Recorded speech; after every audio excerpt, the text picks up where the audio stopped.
While the telling of ghost stories is as old as time, French director Georges Méliès amazed audiences by showing them one in his 1906 short film, The Mysterious Retort. Thus began a long tradition of celluloid ghosts that reached its heyday in the 1940s and 50s, when nearly every comedian spent a night in a haunted house. One reason Paulette and I are such good ghost breakers is that we don't believe in ghosts. Or do I? Occasionally, ghosts were meant to scare. In 1944, audiences packed theaters to be chilled by The Uninvited. The film, however, relied on psychological suspense, and the ghost was rarely seen. By 1981, when producer Steven Spielberg began work on Poltergeist, special effects had advanced to the point where dead characters could convincingly share screen time with the living. To realize his cast of spirits, Spielberg turned to industrial light and magic and visual effects supervisor Richard Edlund. Poltergeist now was a ghost story set in contemporary times in the house next door. The effects scenes were really the punchlines for the film. To achieve the startling shot of a giant beast lunging at Steve Freeling, played by Craig T. Nelson, Edlund utilized a technique called forced perspective. The camera was set up close to a miniature door, behind which was a puppet of the beast.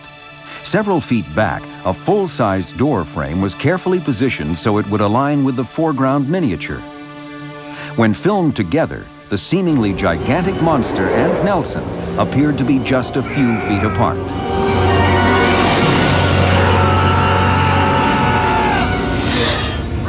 One year after Poltergeist, Edlund opened his own visual effects company, Boss Film Studios, and found himself right back in the ghost business. In August of '83, Boss Film was born.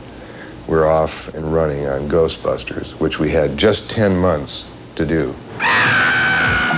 Not a long time to materialize a bizarre group of ghouls born in the mind of comedian Dan Aykroyd.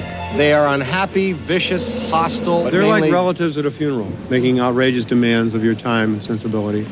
Exactly. Early in the film, the Ghostbusters encounter the apparition of an elderly librarian, which suddenly metamorphoses into a hideous spook. To accomplish the effect, the Boss crew took a life cast or body mold of the actress playing the librarian.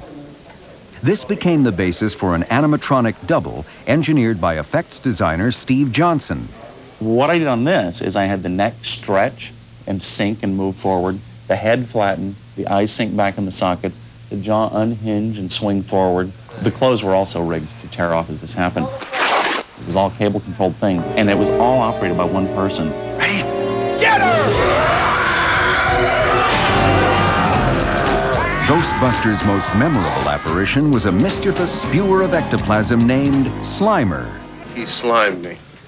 In reality, the ghost was puppeteer Mark Wilson inside a suit of 1-inch thick foam latex. Wilson's waist and legs, covered in black, would disappear when the film was later combined with location photography. Off-camera puppeteers controlled Slimer's facial expressions via cables, which necessitated his being performed from a fixed position.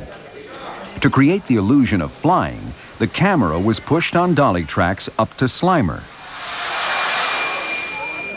making it appear that he was charging toward the camera. Please. Ready? There's a scene where he's very tired after running away from the Ghostbusters and he's panting and flying around a chandelier. We just built a big turntable that the puppeteers could actually ride on.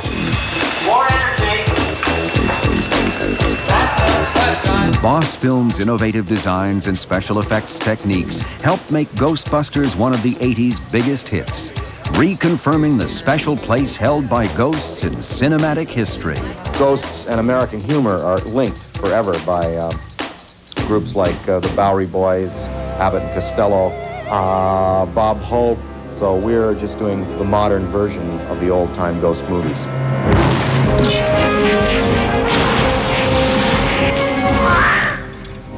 When movie magic reappears, a ghost from the past ushers in a new era for Hollywood spooks. Fresh.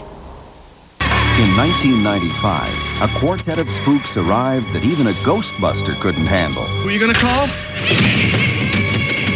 Someone else. For Industrial Light and Magic and digital character supervisor Dennis Murin, Casper and his 3 ornery uncles presented their biggest challenge yet.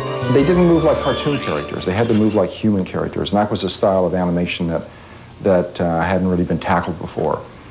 Even though they were floating and ghosty characters, when you looked at them, you thought, yeah, at one time, these were humans. Everybody clear? Another significant challenge was creating the illusion that ghosts could move physical objects, whether a person or a glass of orange juice. And for that, Michael Lantieri, the special effects man, and his staff suspended the orange juice glass actually on the set with a rod, and we painted the rod out.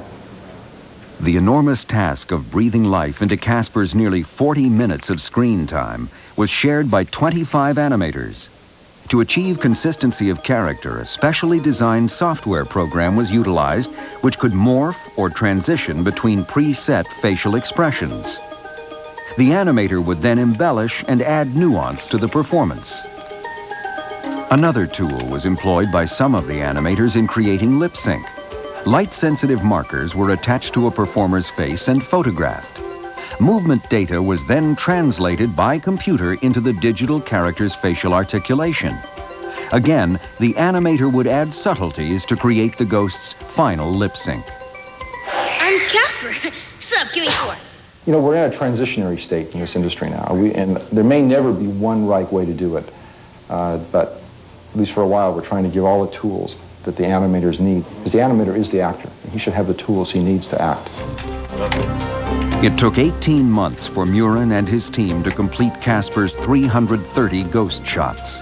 But behind their efforts was the knowledge that the movie's success would fall on the ethereal shoulders of its title character, and the power of visual effects to make the audience believe. Boo?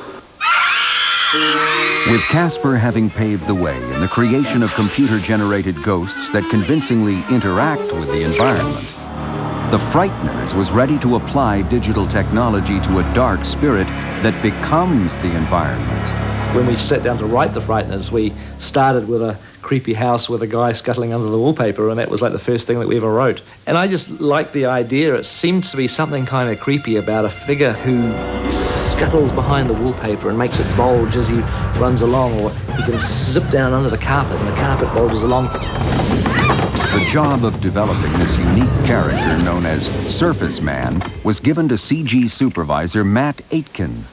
Basically what we came up with was an approach where a figure would be animated by somebody in character animation, actually carrying out the actions that we wanted the figure under the carpet or under the wall to perform.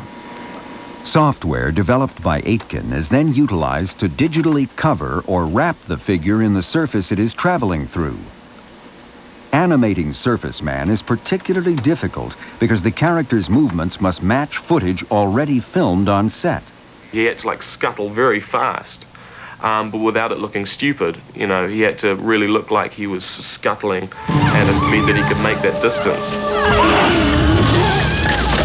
For Jackson and the team at Weta Effects, digital technology also offered the opportunity to add an incredible amount of detail to the Surface Man shots. I guess if there's one shot in the movie that I'm particularly proud of, it's a short shot where Surface Man comes running along a kitchen bench top towards the camera.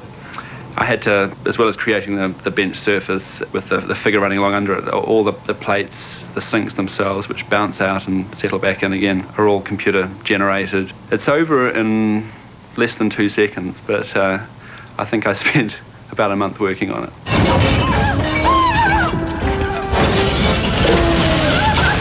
It's a great time to be a filmmaker with this revolution of special effects which is happening. I mean, 100 years ago, the motion picture camera was developed.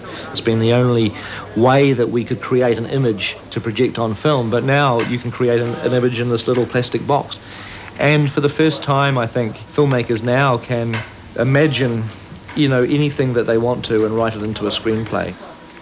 With the Frighteners, Peter Jackson and his team of visual effects wizards have conjured a gathering of ghouls that will join the haunting casts of Poltergeist, Ghostbusters, and Casper in the Ghost Film Hall of Fame. The challenge for all these artists has been making the audience believe, perhaps to the point of convincing themselves. Do I believe in ghosts? Oh, of course, yeah, they're my bread and butter. I do believe in ghosts. I like to believe because I think it's kind of more fun to believe than not to believe, which would be really boring. The subject of life after death has been pondered from time immemorial. But until proven otherwise, who's to say that ghosts like the ones born of movie magic don't really exist? When your number's up, that's it.